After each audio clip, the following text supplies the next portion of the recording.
You've been trying to convince me to get back on Twitter for so long now, and I finally do it, and I was hating it, and you taught me a few things about it, and I stumble across this account called Car Dealership Guy, who's got this like massive following, like came out of nowhere, massive following. He's got 79,000 followers. And somebody, a little bird, told me that this guy's Canadian. Do you think you have any guesses as to who Car Dealership Guy might be?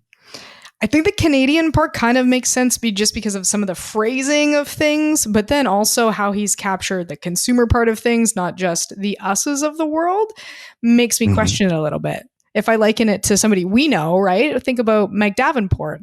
He's in the US and some of the tracks that he uses are super consumer friendly. So I don't know. Jury's out for me on that one.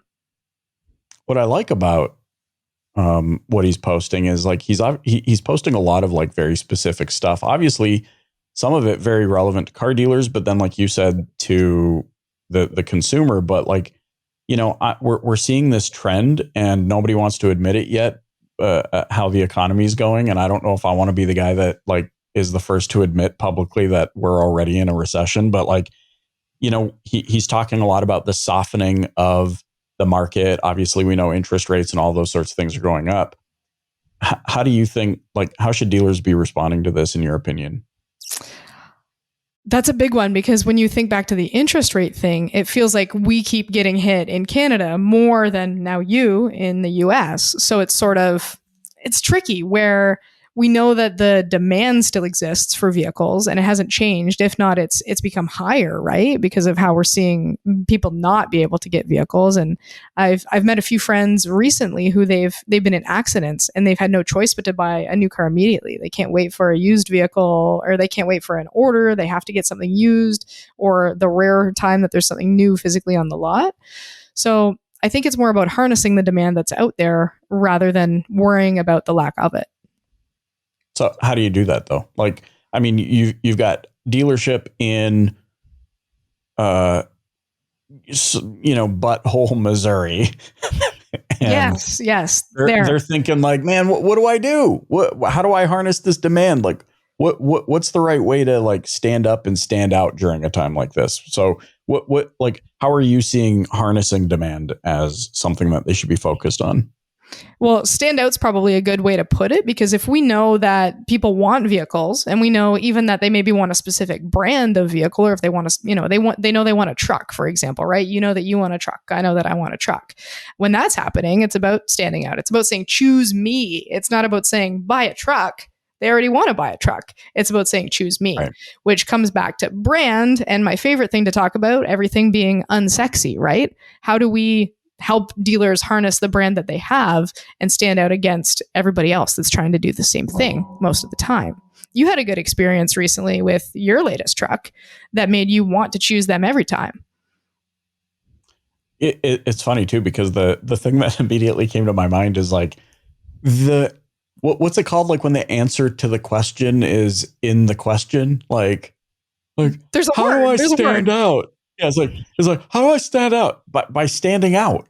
Like, yeah. How do I be different? By not doing the same flipping crap as everyone else. Yeah. And then part of that though is backwards, because if we think about, dealers who are leaning into TikTok and trying to do something different, right? They're trying to do something different, but part of doing something different is hopping on trends. So that's a whole can of worms right there in itself. So my gosh, your market. You're right. But it's also like one of those things where, I don't know. Am I going to get canceled for saying this? But it's like sometimes following the trend when you don't have the confidence to follow the trend yet. And so you kind of do like this half baked, like almost insecure version of following the trend. And then you wonder why nothing happened with it. And you're like, well, because like, like I think of these little football players. My son's playing football now, middle school. It's the first time he's played on a team. And like, it's like learning a dance routine, like the person who doesn't know the moves kind of is like all over the place. And he has a little bit of that. And I get it, because they're all learning. So there is that whole thing to unpack as part of following a trend, and like how you should probably just start anyways.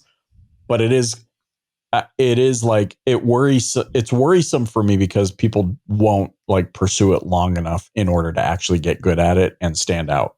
Yes, yes. Nobody has the patience. I wish if I could have one single wish as a marketer, it would be that everybody could have the patience to see the unsexy thing work. Because once you've seen the unsexy thing work, you're willing to do it again.